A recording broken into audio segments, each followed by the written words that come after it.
સ્કંદ પુરાણમાં લખેલું છે, યો જંતુનાત્મ પુષ્ટર્થ હિનસ્તિ જ્ઞાન દુર્લભ દુરાચાસ્ય તસ્યેહ નામૂત્રંપી સુખમ ક્વચિત ભોક્તા અનુમંતાંસ્ત સંસ્કર્તા ક્રય વિક્રયી હિંસકા ઉપહર્તા ધાતયિત્વા હિંસા ચાષ્ટ સ્મૃતા. શું કહે છે કે જે અજ્ઞાની વ્યક્તિ પોતાના શરીરને પુષ્ટ કરવા માટે, તુષ્ટ કરવા માટે, પોતાની જીભને તુષ્ટ કરવા માટે બધા જીવોને રાંધીને ખાય છે, અને જેને એવી ઈચ્છા કરતો હોય કે બીજા જીવોને હું કાપીને ખાઉં, તો આ પદ્મ પુરાણ ગ્રંથ કહે છે કે એ જીવાત્મા આ જીવનમાં પણ દુઃખી હશે અને મર્યા પછી એની અધોગતિ થશે એ માણસની. એટલે ઘણા લોકો કહે ભાઈ માંસ ખાય એને ને, અમારે તો શું, પણ ડુંગળી લહણ ખાય એની પણ આ દશા છે. એવું નથી કે ભાઈ આ જે વસ્તુની ના પાડી છે અને એનું જો કોઈ આદેશનું પાલન નથી કરતો તો એને પણ એ દોષ લાગશે. આપેલું શું કહે છે મોઢા પર, એ તમે છે ને આટલે રાખો તો એ દોષ લાગવાનો છે, નથી કે ભાઈ ના આખું પહેરવાનું છે તોય 1000 રૂપિયા લાગશે, આટલે પહેરો તો 1000 રૂપિયા નહીં છે કે નહીં. તમે જો પોલીસ વાળા જીવો એટલે ઊંચું કરી દે, ફટ લાગે આટલું. હું એ જ જોઉં છું. એટલે અહીંયા ઘણા લોકો કે કાંઈ વાંધો નહીં, અમે ક્યાં માંસ ખાઈએ છીએ, અમે તો અંડાઈ નહીં ખાતા કે માંસ નહીં ખાતા. અમુક લોકો વિચાર કરે પહેલાં ખાધું હશે, હવે ખબર નહીં. આવું લોકો કહેતા હોય, પણ ચોરી રૂપિયા નહીં કરો. એવી રીતે વેદ કહે છે કે જે મેં ના પાડી છે અને એના વિરુદ્ધ તમે કરશો તો ભોગવવું પડશે. ઘણા લોકો નહીં આ બધા ગળામાં માસ્ક પહેરે ખરું, પણ એ ગળા અહીંયા સુધી રાખે, કોઈક દાઢી સુધી રાખે, કોઈક આટલા સુધી રાખે, કોઈક આટલા સુધી રાખે, મોઢા સુધી, કોઈ તો આટલું નાક અહીંયા સુધી. અને અમુક જે પેલું શું કે પેલું દૂધનો દાજેલો કહે છે કે છાશ ફૂકીને અમુક લોકોને તો દંડ ભર્યા લાગે આખું પહેરી દે કે જાવા તો પકડશે. એટલે બસ આવી દશા છે. એટલે એ દુઃખ ભોગવવું જ પડે છે જે કર્મ કરેલા હોય.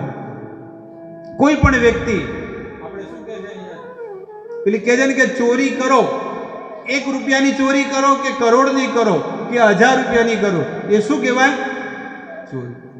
એવી રીતે જો કોઈ વેદોના પ્રમાણે નિયમોનું પાલન કરે તો એને પણ એ પુણ્ય મળશે, અને જે નહીં કરે એને પણ એટલો દોષ મળશે. ટકાવારીમાં ફરક હોય, ખાલી ટકાવારીમાં ફરક હોય છે એટલું. ઘણા લોકો નહીં કહેતા કે કાંઈ વાંધો નહીં, માંસ પહેર્યું છે પણ તો એક કામ કરી દે, તારી પાવતી ફાડતું નથી પણ 100 રૂપિયા આપી દે. 1000 રૂપિયા આમ તો થાય છે, પણ શું કર, 100 રૂપિયા. અને હું લેતો નથી, ખાલી ગીજામાં મૂકી દે નીચે પેન્ટના, નથી કરે. પણ ત્યાં આગળ કોઈ નહીં ચાલે. હા, ત્યાં તો હરેક વસ્તુનો હિસાબ માંગશે. તો કે છે સૌથી પહેલી વસ્તુ કે છે ભોગતા અનુમંતા. જે વ્યક્તિ જીવોને મારવાની અનુમતિ આપે છે, આ કસાઈખાના કોણ ખોલે છે, ખોલવડાવે છે?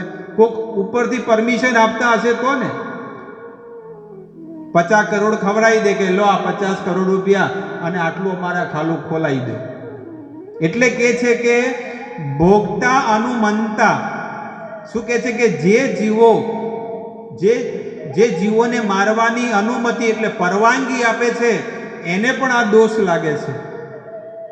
સંસ્કર્તા, અને જે માંસ રાંધે છે, જે એની પરવાનગી આપે છે, જે કાપે છે દુકાનમાં લઈ, અને જે આને લઈને, સંસ્કર્તાનો અર્થ છે કે જે આને રાંધે છે.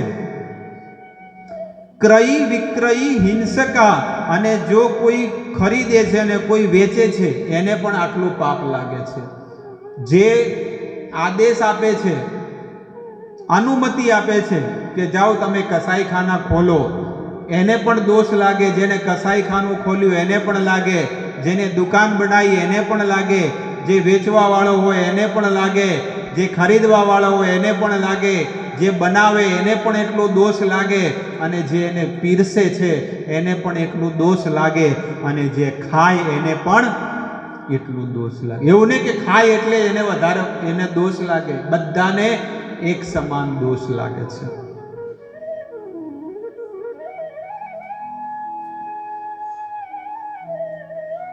જે પોતાના હાથે મારે છે, જે વિતરણ કરે છે, પરોસે છે, આ બધા જીવોને એ મારવાનું પાપ એને લાગે છે અને દોષ એને ભોગવવો પડશે.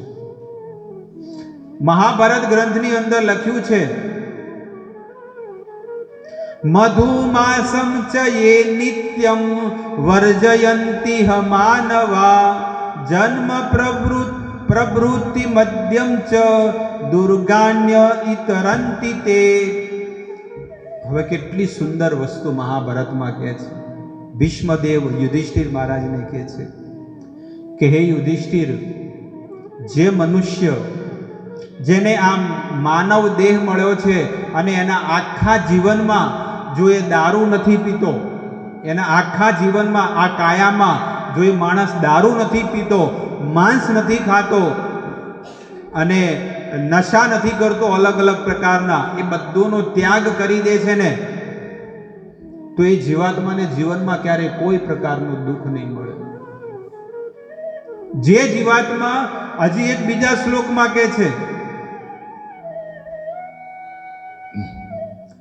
સર્વ તીર્થેષુ પુણ્યમ સર્વ યજ્ઞેષુ ત્યત્ફલમ અમાસમ ભક્ષણે વિપ્રા તસ્ય તસ્ય ચ તત્સ્વયં. પહેલાના શ્લોકમાં કહે છે કે જેને આખું જીવન માંસ ખાધું નથી, મદિરા પીધી નથી, ક્યારે કોઈ એવા મદ્યપાન કર્યા નથી ને, એ મનુષ્ય જીવનમાં ક્યારે એને દુઃખ નહીં પડે, કોઈ પ્રકારનું દુઃખ નહીં પડે, અને નિરોગ બનીને એ ભગવત ધામનો અધિકારી બને છે. હવે અહીંયા આગળ બ્રહ્મ પુરાણમાં લખ્યું છે કે જેણે આખું જીવન પવિત્ર જીવન જીવીને ક્યારે કોઈ દિવસ એને માંસ નથી ખાધું ને, તો એને આ સૃષ્ટિમાં સંપૂર્ણ તીર્થોમાં સ્નાન કરવાનું જે પુણ્ય મળે ને, એ મનુષ્યને મળી રહેશે. કે જેણે આ કાયામાં ક્યારે આવી ખોટી વસ્તુ ક્યારે નથી નાખી. એટલે માટે વેદોમાં જે વસ્તુને ના પાડી છે એને હંમેશા એનો ત્યાગ કરી દેવો જોઈએ, અને વેદોમાં જે વસ્તુની હા પાડી છે એ વસ્તુનું આચરણ કરવું જોઈએ.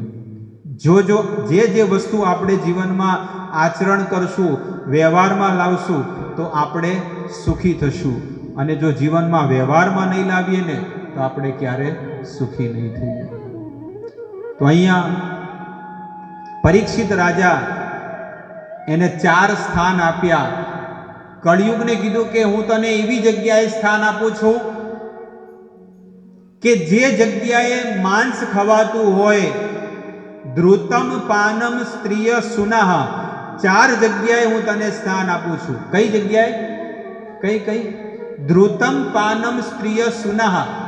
સુના એટલે નશા, સ્ત્રીય એટલે પર સ્ત્રી ગમન થતો હોય, જ્યાં માંસ ખાવાતું હોય, નશા થતા હોય, જુગાર રમાતા હોય, એવી જગ્યાએ કળિયુગનું સ્થાન છે.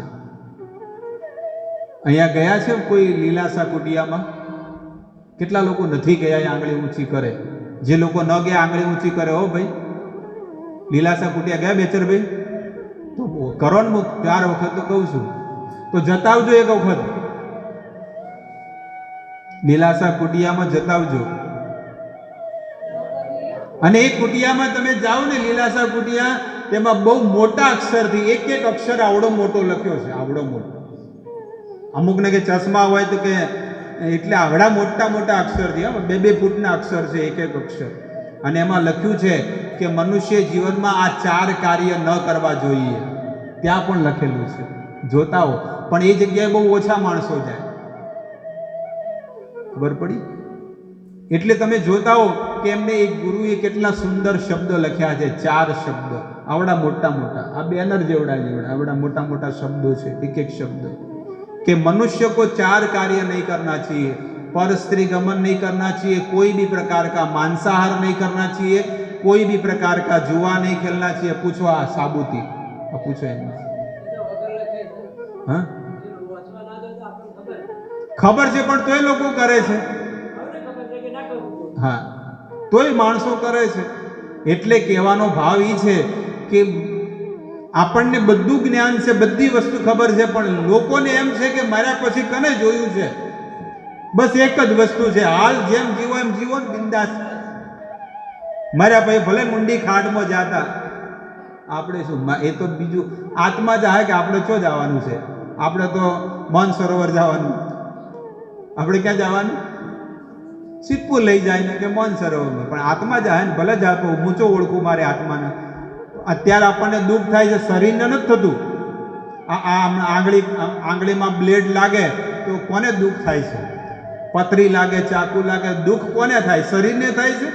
શરીરને નહીં થતું ને કે જેની અંદર આત્મા ન હોય એને જઈને પૂછો, એને તો ચાકુ કાપો, એને તો તમે જોયું છે પોસ્ટમોર્ટમ કરે એટલે અહીંયા ચાકુ નાખે અંદર અને આમ કે આમ ખાલી ફાડે, જેમ કોથળા ફાડે ને અહીંયાથી લઈને છેક કિડની ઊંચી ત્યાં સુધી ફાડી નાખે અને અંદરથી બધું કાઢી નાખે અને પછી સીવી નાખે। કેમ? આમાં કાંઈ નથી। આ શરીરને જો બધું લાગતું હોય પણ આત્માને દુઃખ થાય છે। આ બધું દુઃખ કોને થાય છે? આત્માને થાય છે। અને એ આત્મા આપણે છીએ। એ તો આપણને આ ખોળિયું આપણું મળ્યું છે એટલે કે મારા આંગળીને લાગ્યું, આ મારી આંગળી છે, આ આંગળી હું છું એમ કોઈ કહે છે? કોઈ એમ કે આ આંગળી હું છું કે હાથ મારો? આ શું કહે છે? આ હાથ કોનો છે? તો તમે કોણ છો? આ હાથ મારો છે, આ શર્ટ મારું છે, આ પેન્ટ મારું છે, આ પગ મારા, તો તમે કોણ? હું અને મારું અલગ પડ્યું ના પડ્યું? મગજમાં બેઠી વાત શુદ્ધ ગુજરાતીમાં, આ હાથ હું છું એવું કોઈ કહે છે? આ હાથ મારો છે, આ હાથ મારો છે, તો તમે કોણ છો? બેઠી વાત બીજી વખત, આપણે આત્મા છીએ। આપણે આત્મા છીએ, શરીર નથી, પણ શરીરમાં આપણે બેઠા છીએ એટલે આપણે ખુદ આપણી હાથેથી કહીએ છીએ કે હાથ મારો છે, આ પગ મારો છે, આ છોકરા મારા છે, આ છોકરો હું નથી, આ હાથ હું નથી, આ પગ હું નથી।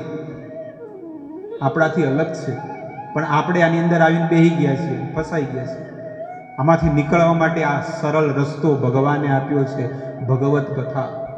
અને આ કથા આજે આ પહેલા દિવસની કથા આપણે અહીંયા વિરામ આપીએ છીએ, પણ આ કથામાં આ વસ્તુને શીખી લો કે ભલે જીવનમાં કાલે છોડો, પરમ દાડે છોડો કે આવતા વર્ષે છોડો, પણ આ વસ્તુને છોડવી પડશે।